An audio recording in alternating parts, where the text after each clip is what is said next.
नमस्कार प्यारे विद्यार्थियों, श्री करणी एकेडमी के डिजिटल प्लेटफॉर्म पर आप सभी का स्वागत, सभी का अभिनंदन। प्यारे बच्चों, हम बात करेंगे डिजिटल एजुकेशन की, डिजिटल शिक्षा की कि जो आज का ज़माना है, वैश्विक शिक्षा का जो ज़माना है, जिसके अंतर्गत डिजिटल शिक्षा है वो अपने आप में बहुत ही महत्वपूर्ण और बदलते परिवेश में है। वो जो डिजिटल शिक्षा एक तरीके से काम कर रहा है नवाचार का, तो उस श्रेणी में हमारी जो संस्था Shri Karni academy the learning app करके इंस्टीट्यूट है, वो भी आपको इस डिजिटल नवाचार की दुनिया में है, वो आपको शिक्षा प्रोवाइड करवाने का काम करेगा। प्यारे बच्चों, उस श्रेणी में हम बात करेंगे कि हमारे लिए जो कॉन्स्टिट्यूशन है वो क्या महत्व रखता है। आपके लिए जो पॉलिटिकल साइंस एक ऐसा विषय है कक्षा 11 और कक्षा 12 हेतु, जिसमें कॉन्स्टिट्यूशन पॉलिटिकल साइंस का है वो आधार है। आप देखोगे कि जैसे कक्षा 10 होती है उसके बाद में जो स्ट्रीम बदलती है, तो आर्ट्स स्ट्रीम में अलग अलग विषय हैं। उस विषय में आप देखोगे कि पॉलिटिकल साइंस है, हिस्ट्री है, ज्योग्राफी है, इकोनॉमिक्स है, अन्य जो विषय हैं उसमें हमारा एक विषय है पॉलिटिकल साइंस, कॉन्स्टिट्यूशन। यानी कॉन्स्टिट्यूशन को आप समझोगे पॉलिटिकल साइंस का आपका जो बेस बनता है, तो बुनियादी चीज आप समझोगे कि आखिर में संविधान है वो क्या होता है।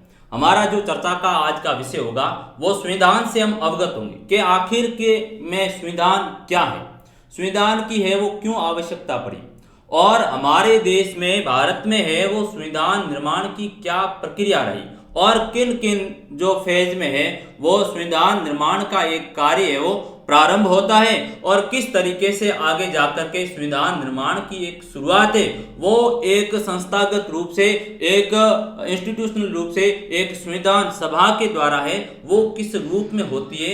उस प्रक्रिया को, उस प्रोसेस को हम समझेंगे, तब आप चीजों को कहोगे कि साहब आखिर के अंतर्गत जो राजनीतिक व्यवस्था है और उस राजनीतिक व्यवस्था को चलाने के लिए एक बुनियादी नियम आवश्यक होते हैं, और वही बुनियादी नियम है वो किसी भी देश को संविधान के रूप में प्राप्त होते हैं।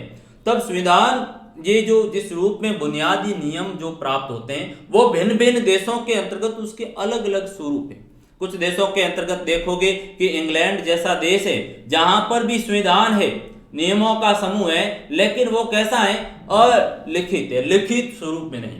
आप देखोगे कि अमेरिका जो 1776 में जो आजाद होने का काम कर रहा है, तो वहां पर है वो लिखित संविधान अपनाया गया, रिटर्न है उसमें कॉन्स्टिट्यूशन अपनाया गया, ताकि लिखित संविधान का एक ऐसा मसौदा हो जो लंबे समय तक एक बुनियादी चीज को है वो लेकर चले। आप देखोगे किस तरीके से फ्रांस में क्रांति हुई थी, फ्रांसीसी क्रांति, और उसमें भी बात की गई साहब हमारे जो लोकतंत्र के लिए है वो कॉन्स्टिट्यूशन आवश्यक है, लोकतंत्र अपनाया है तो आप संविधान है वो लिखित करो, उसी से ही देश की व्यवस्था को चलाओ, ताकि एक देश में क्या हो, एक रूपता हो, उसके लिए है वो संविधान की आवश्यकता हुई। तो हम एक बिंदु को लेंगे, एक विषय लेंगे जो हमारे कक्षा 11 और 12 दोनों के लिए बेस का काम करेगा कि संविधान क्यों और कैसे, यानी संविधान की क्यों आवश्यकता हुई, पहली बात तो ये होगी, और यदि आवश्यकता हुई तो किस तरीके से है संविधान निर्माण का काम हुआ और कैसे इसकी है वो प्रक्रिया आगे बढ़ी।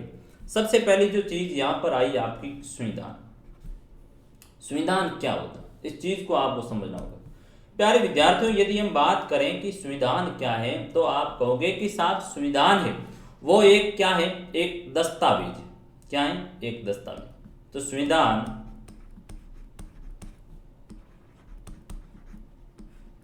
विभिन्न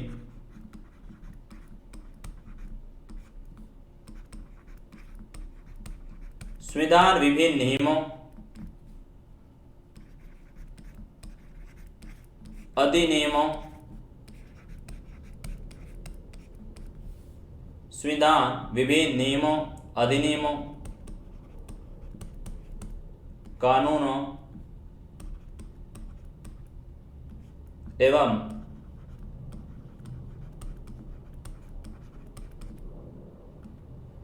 अध्यादेश का एक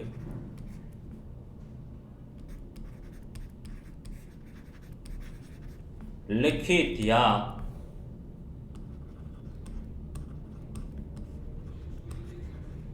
अलिखित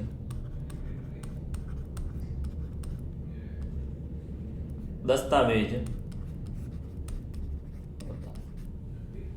यानी चीज को हमने यहाँ पर एक डिकोड किया कि साहब जो संविधान है वह विभिन्न नियमों का, विभिन्न अधिनियमों का, विभिन्न कानूनों का एवं अध्यादेश का एक लिखित या अलिखित दस्तावेज होता है। तो दस्तावेज शब्द है, लिखित या अलिखित एक कानूनी दस्तावेज होता है। कैसा होता है? एक लीगल डॉक्यूमेंट होता है, और उस लीगल डॉक्यूमेंट के द्वारा उस देश की शासन व्यवस्था को संचालित करने का कार्य किया जाता है। तो वह क्या कहलाएगा? संविधान कहलाएगा। तो एक चीज आपने ये समझी कि साहब जो संविधान है वह विभिन्न नियमों का समूह है, विभिन्न अधिनियम है, समय समय पर सरकारों के द्वारा लाए गए एक्ट हैं उनका है, विभिन्न कानूनों का है, और विभिन्न कभी ऑर्डिनेंस लाए गए जो ऐसी स्थिति बनती है कि जो समकालीन सरकार द्वारा निर्मित कानून है वो सही तरीके से साहब संचालित नहीं हो रहा है, और उसके लिए है वो एक अध्यादेश के रूप में जो अस्थायी व्यवस्था को चलाने का काम करे, उसके लिए लिखित या फिर अलिखित। आप देखो कुछ ऐसे देश है, मैंने बताया कि जो इंग्लैंड जैसे देश, वहां पर जो संविधान है वो लिखित नहीं यानी अलिखित रूप के अंतर्गत है, और बाकी बहुत से देश है, भारत है, अमेरिका है या फ्रांस है या अन्य देश है, लोकतांत्रिक कंट्री है, वहां पर आप देखोगे कि बाकायदा लिखित है वो एक तरीके से डॉक्यूमेंट है। और वो डॉक्यूमेंट कैसा है? लीगली होना चाहिए, कानूनी दस्तावेज है, तो ये आपका संविधान कहलाया जाएगा। तो ये तो बात आई संविधान की। अब इसकी आवश्यकता क्यों है? संविधान की आवश्यकता किसी देश की शासन व्यवस्था को तो एक रूपता से संचालित की जाए, इसके लिए आवश्यकता है। यानी इसकी आवश्यकता को यदि आप देखोगे कि साहब किसी देश की यदि शासन व्यवस्था को आप संचालित कर रहे हो तो उसमें एक रूपता है, सभी के लिए है वो समानता की बात है, सभी के लिए है वो स्वतंत्रता की बात करें, सभी के लिए है वो अधिकारों की बात करें, इसके लिए है वो संविधान का होना आवश्यक है। तो संविधान होगा तो क्या करेगा कि सभी के लिए है वो स्वतंत्रता लाएगा, सभी के लिए स्वतंत्रता की बात करेगा, एक बात, सभी के लिए है वो समानता की बात करेगा, स्वतंत्रता समानता, सभी के लिए अधिकारों की बात करेगा। जैसे मैंने आपको मूल अधिकार हैं वो समझाई थी कि किस तरीके से है वो आप देखोगे कि फंडामेंटल राइट्स है, मूल अधिकार है, वो व्यक्ति के जीवन जीने हेतु आवश्यक है, और उन अधिकारों के बिना है वो व्यक्ति अपने जीवन का अच्छी तरीके से वो निर्वाह नहीं कर सकता। और उन अधिकारों की श्रेणी में मैंने आपको ये भी एक चीज है, आगे मैं आपको बताऊंगा कि किस तरीके से वो हमारे लिए अलग अलग मूल अधिकारों का प्रावधान किया गया। कॉन्स्टिट्यूशन के अंतर्गत देखोगे कि भाग जो हमारा जो संविधान के लिए जो मूल अधिकारों के लिए हमारा जो भाग दिया हुआ है उसमें मूल अधिकारों का प्रावधान किया गया है आपके कि अनुच्छेद जो 14 से लेकर के 18 तक है वो समानता का किया है। फिर आप इसी तरीके से आगे देखोगे किस तरीके से 19 से लेकर है वो 22 तक स्वतंत्रता का एक मूल अधिकार दिया हुआ है। अनुच्छेद 21 में कहा गया है कि कोई भी व्यक्ति है वो गरिमापूर्ण जीवन कैसे वो जिए, उसकी बात की गई। फिर आप देखोगे आगे जो ही बढ़ेंगे हम 23 और 24 में वो शोषण के विरुद्ध अधिकार का हमारे उल्लेख किया गया कॉन्स्टिट्यूशन में। फिर हम आगे बढ़ेंगे 25 से लेकर के 28 तक है वो हमें धार्मिक स्वतंत्रता का अधिकार मिला हुआ कि सभी धर्म है वो अच्छी तरीके से फलीभूत हो सके, सभी धर्मों को है वो विकास का अवसर प्राप्त हो सके। और फिर हम आगे देखेंगे किस तरह से 29 और 30 में है वो अल्पसंख्यकों की शिक्षा और संस्कृति का अधिकार दिया गया है कि जो अल्पसंख्यक है और उनकी यदि शिक्षा और संस्कृति खतरे में है तो उनको राइट है वो दिए गए कॉन्स्टिट्यूशन में। और फिर हम देखेंगे एक हमारा अंतिम जो महत्वपूर्ण मूल अधिकार है वह है संवैधानिक उपचारों का अधिकार। संवैधानिक उपचारों का अधिकार यानी यदि ये सारे के सारे आपको जो ऊपरी तौर पर जो अधिकार दिए गए उन अधिकारों का यदि किसी स्थिति में हनन होता है तो आपके लिए ये एक ऐसा अधिकार है जो सभी को है वो बचाने का काम करेगा, और आप हैं वो उसके लिए क्या करोगे, सुप्रीम कोर्ट है वो जा सकते हैं, संवैधानिक उपचारों के तहत हैं वो 32 के तहत। और ऐसा का ऐसा है, वो संवैधानिक उपचारों का अधिकार के तहत ही आप कहाँ हैं, हाई कोर्ट में जाओगे आर्टिकल 226 के तहत। तो ये एक व्यवस्था की गई है मूल अधिकारों की। तो वह संविधान की इसलिए आवश्यकता हुई कि सभी नागरिकों के लिए है वो स्वतंत्रता, समानता, अधिकार और लोक कल्याणकारी राज्य की स्थापना का मार्ग है प्रस्तुत किया जाए, लोक कल्याणकारी राज्य स्थापित किए जाए, उसके लिए है वो कॉन्स्टिट्यूशन की आवश्यकता पड़ी। अब ये तो चीज हो गई संविधान क्या है, क्यों आवश्यकता पड़ी। आगे हमारा जो तीसरा पॉइंट उस पर समझेंगे कि कैसे है वो भारत में संविधान निर्माण का यदि कार्य को आप देखोगे तो किस तरह से वो अलग अलग चरणों के अंतर्गत भारत के संविधान निर्माण का कार्य है वो आगे बढ़ा। आगे मैं आपको बताऊंगा कि भारत के संविधान निर्माण के लिए है वो लंबे समय तक हमें है वो लड़ाई लड़नी पड़ी। बहुत से एक लंबा प्रोसेस चला था, किस तरीके से है वो एक नेहरू रिपोर्ट आई और उस समय भारतीयों को चुनौती दी गई थी कि भारतीय वो संविधान बना ही नहीं सकते। तो फिर मोतीलाल नेहरू जैसे व्यक्ति थे, उन लोगों ने मिलकर के है वो कॉन्स्टिट्यूशन बनाने का एक पहला मसौदा तैयार किया जिसको नेहरू रिपोर्ट के नाम से जाना जाता है और उसमें भारत के संविधान की जो झलक का काम है वो उसमें किया जाता है। फिर जो जो आगे प्रक्रिया बढ़ी, आगे जाके बहुत से कमीशन आए, चाहे आप देखोगे कि क्रिप्स मिशन आया, चाहे आगे जाके हम देखते हैं कि कैबिनेट मिशन आया और कैबिनेट मिशन ने है वो यहाँ पर अध्ययन किया और कैबिनेट मिशन के अध्ययन के बाद में हमारे लिए एक संविधान सभा है वो गठित की गई, संविधान सभा गठित की गई। और संविधान सभा का काम है कि वह भारत के लिए क्या करे, संविधान निर्माण का है वो कार्य करे।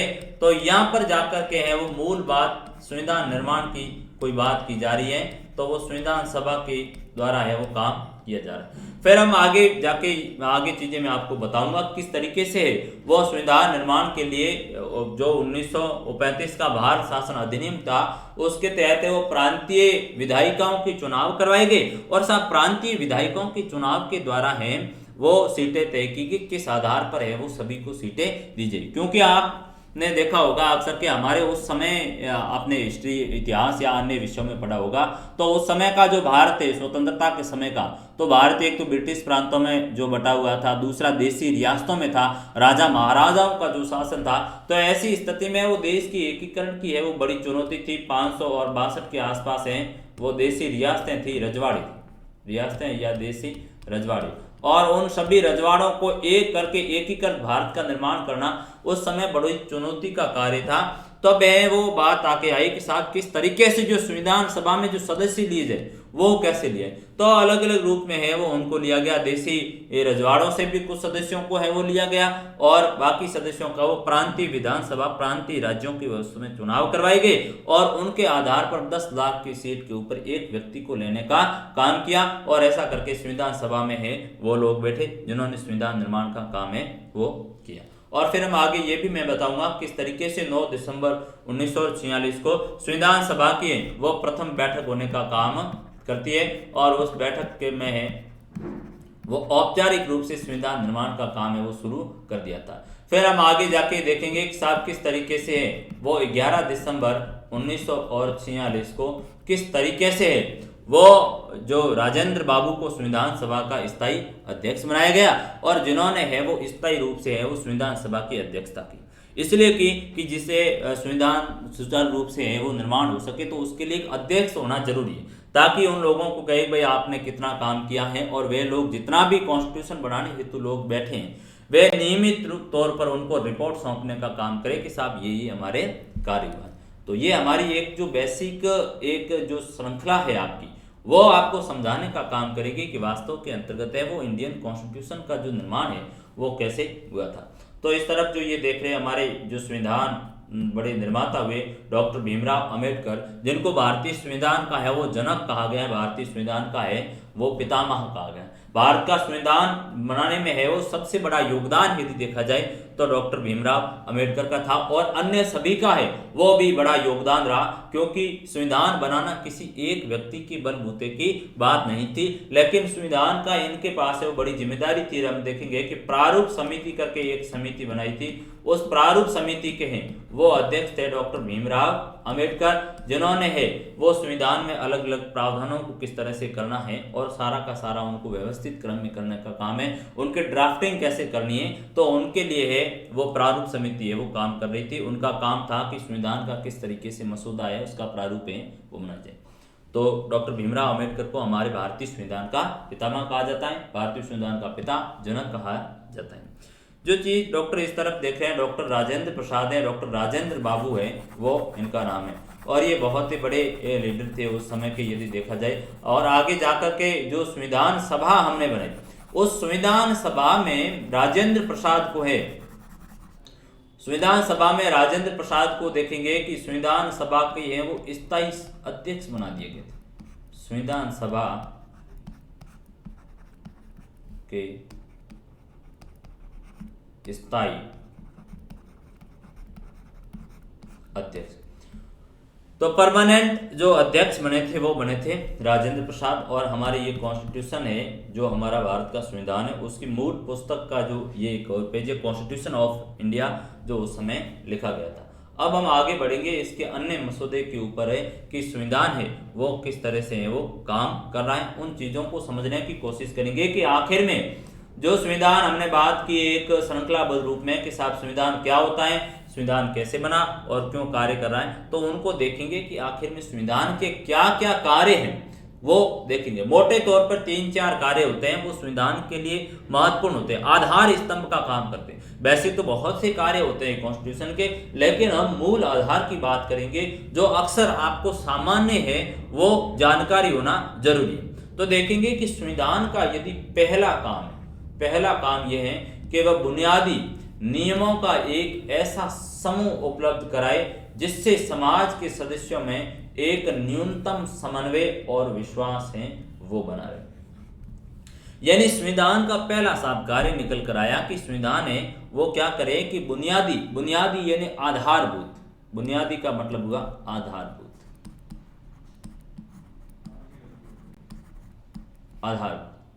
या मूल रूप से कहोगे मूल।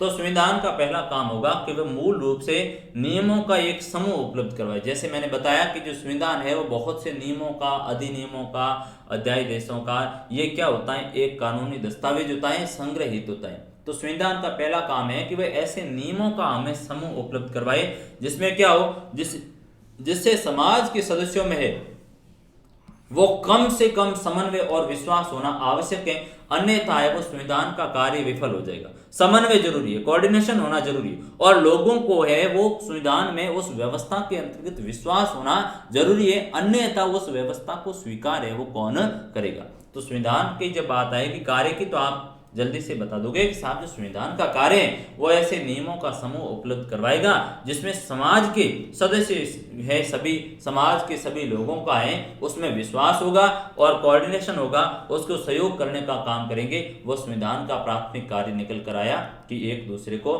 संविधान करना और जनता के जो विश्वास है उन विश्वासों के ऊपर है वो खरा उतरने का कोई काम करेगा तो कौन करेगा, कॉन्स्टिट्यूशन है वो करेगा।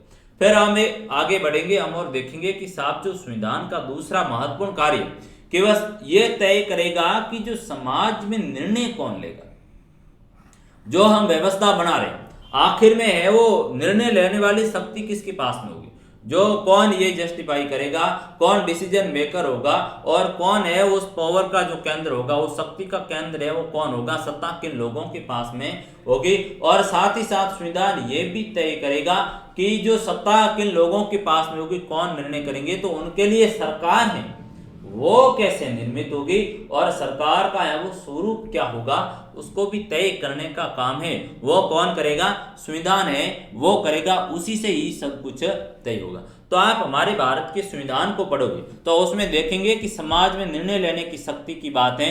तो जैसे ही हम संविधान की प्रस्तावना को पढ़ेंगे, प्रीएम्बल पढ़ेंगे, उसमें स्पष्ट रूप से कहा गया है 13 दिसंबर 1946 को जवाहरलाल नेहरू ने भारत की संविधान सभा में है वो उद्देश्य प्रस्ताव रखे थे, प्रीएम्बल रखे थे कि साहब हम जो यहाँ पर बैठे हैं वो हमारा उद्देश्य क्या है।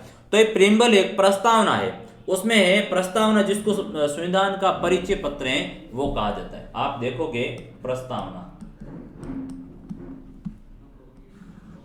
या इसको कहा जाता है उद्देश्य प्रस्ताव। और उद्देश्य प्रस्ताव को आप देखोगे तो किस तरीके से है वो 13 दिसंबर 1946 को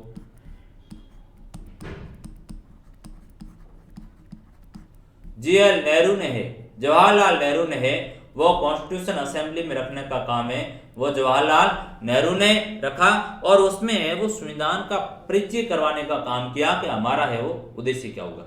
तो आपकी जो दूसरी लाइन है उसका जवाब भी इसी प्रीम्बल से आपको मिलेगा कि समाज में निर्णय लेने की शक्ति किसके पास में होगी। तो बाकायदा स्पष्ट कहा गया इस उद्देश्य प्रस्ताव में कि ये शक्ति है वो जनता के पास होगी। किसके पास होगी?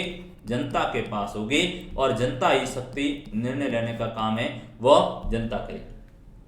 कैसे करेगी जनता? आप देखोगे चुनावी प्रक्रियाओं में भाग लेती हैं, सभी को है वो अपने प्रतिनिधियों का चुनाव करवाने का काम है वो कौन कर रही है? जनता है वो कर रही है। चाहे प्रत्यक्ष रीति से करो या फिर अप्रत्यक्ष रीति से करो, उससे कोई भी फर्क नहीं पड़ेगा।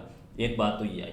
और फिर संविधान ये भी तय करेगा कि साहब सरकार है वो कैसे निर्मित होगी, सरकार का क्या स्वरूप होगा, संसदीय होगा या अध्यक्षीय होगा, किस तरह की लोकतांत्रिक व्यवस्था होगी। तो ये तय करने का काम भी है वो कौन कर रहा है? संविधान कर रहा है। तो प्यारे बच्चों ये एक आपको संविधान से है वो परिचय करवाना था हमारा कि जो पॉलिटिकल साइंस विषय है उस पॉलिटिकल साइंस विषय में आपकी है वो एक रुचि उत्पन्न हो और आपकी जिज्ञासा की प्रवृत्ति हो कि साहब हमारे लिए है वो देश में किस तरीके से संविधान है वो निर्माण का काम हुआ और किस तरीके से है वो व्यवस्थाएं चली और किस तरीके से है आप उन व्यवस्थाओं को जी रहे हो और उन व्यवस्थाओं को पढ़ रहे हो। तो वो आपके लिए एक बुनियाद का है वो काम करेगा आपके पॉलिटिकल विषय में। और भी सारी हमारी क्लासें हैं वो भी आपको बहुत ही सिस्टमेटिक तरीके से हैं वो एक जगह मिल जाएगी।